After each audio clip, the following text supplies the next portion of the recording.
No, I can't tell you how much I appreciate you guys, everybody on this panel, and I can't tell you how important this panel is. I'm leaving Congress at the end of this term. It's going to be up to you guys and future Congresses and administrations to get this right. The largest challenge we're going to face is an aggressive China. Since World War II, we've not seen this kind of disruption in the world norm, I'll say. It'll be up to the future Congresses to make sure that we get this right, and the policies, the things I've heard today are good, and we want to continue that. But to understand how to deal with China, or the China threat, one must understand their intent. Their goal is world domination. Make no mistake about this. Michael Pillsbury's book, if you've not read it, The 100-Year Marathon, you need to read it. It's best. Rosemary Gibson's China RX, one of the persons in there, the actions of the strategy of China was to corner the market. And one of their leaders said the best way to beat your enemy is move into their house in their land. They've done that. They've got manufacturing companies here not just with pharmaceuticals. They've got the world leaders in car glass in Dayton, Ohio. They're manufacturing this. President Obama did a pretty good documentary called American Factory. You know, get the information. And you guys are already up to speed on this. You know, when you look at China and you look at Deng Xiaoping back in the 80s, he said, hide your strength, bide your time. They knew they couldn't match or compete with the U.S. or Japan in electronics manufacturing, so they set a goal to corner the market on rare earth metals. And guess what they did? 90% of the rare earth metals that this country gets comes directly from China. The other 10% come from countries that get it from China. Vitamins and minerals. People don't think about that, but 100% of our vitamins and minerals that go into our livestock feed with the medication for medicated feed come from China. Talk to your fertilizer people. The majority of our trace elements and minerals that go into fertilizer come from China. Syngenta, the world's largest agrochemical company in the world, is owned by China. 1/3 of all ag seeds are produced by that company. 35% of the world's DNA sequencing machines are owned by China.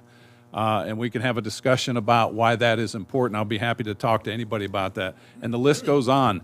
Understand what Xi Jinping said. This was in 2017 at the 19th Communist Party Congress. The era of China has arrived.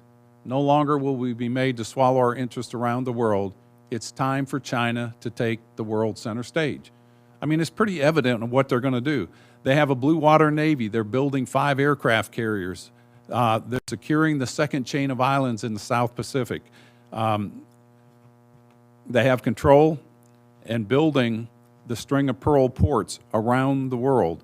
You know, you look at the ports in Djibouti, you look at them in the other regions in that area, you see what they're doing. It's very clear. They control both sides of the Panama Canal. They're threatening the Indo-Pacific. They're threatening the South and the East China Sea. They're dredging land masses, and I refuse to call them islands, because if you call them islands, you give them legitimacy. They are not islands. They are dredged land masses that they have absolutely no claim. They don't honor international law or norms. The Philippines took them to court. China lost. They ignored it. They were here in the White House with President Obama and said in 2015, Xi Jinping says there's no goal of ours to militarize those islands. Yet today they're heavily militarized. Offensive and defensive weapons, they have bases on there, they have troops on there, and the march goes on and nobody does anything about it. The pandemic, I mean, we can talk about that, but you guys have already talked about that. They have a space program. They own Smithfield hog operations, the largest pork producer in our country. They control that. And we need to put a marker down, as Scott said, about Taiwan. I've been very vocal about Taiwan, and I support their sovereignty. And I think it's time for this nation to call for full diplomatic recognition of Taiwan as a nation.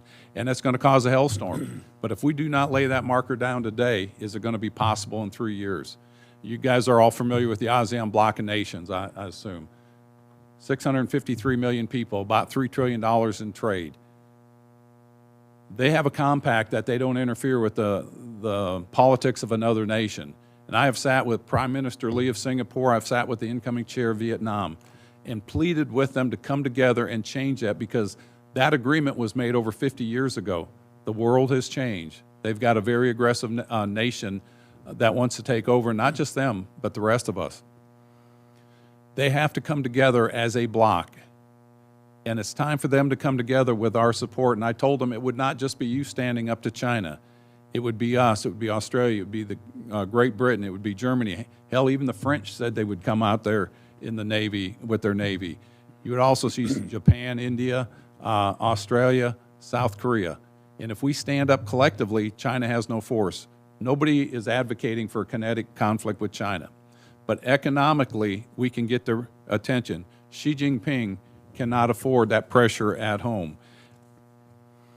I do have some bills I wanted to go over real quickly. Sure. We have the Enforcing Accountability and Transparency in International Trade.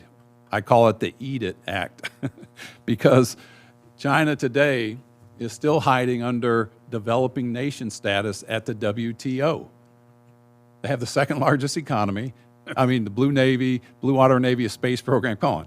And so what this does is it kind of removes them from that status so they can't hide behind that. We have the Taiwan Fellowship Act, which creates a 2-year fellowship program, and it's bipartisan. It's in the Senate. I believe it's Senator Rubio, and I can't remember the other one that's on that. But it's kind of like the Japanese Fellowship Act that we have that's been very successful, the Mansfield program. And then we've got a bill that directs the Secretary of State to develop a strategy to regain observer status for Taiwan in the World Health Organization. It's passed the House, and it's passed in the Senate as an Inhofe bill, and they're going to merge them together. So this is something that we can continue to do. Brad Sherman and I just introduced the Hong Kong Autonomy Act, which will put sanctions on people that are doing human rights violations in China. In addition, on our committee, where I had the privilege to be the chair of the Asia Pacific Committee last Congress, we put letters to the Treasury and to the State Department to make sure we follow up on the sanctions for these companies that are funneling money to North Korea and allowing North Korea to exist or not come to the table. China, as you guys know, does 90% of the trade with North Korea. They are on the UN Security Council. There's 15 members. All 15 voted unanimously to put sanctions on China. China backed off of those sanctions and is allowing North Korea to continue their nuclear program that we're all going to pay for. And so, again, these actions are tough. But if we do not act as a nation and get our allies to act, is it going to be possible 3 to 5 years from now?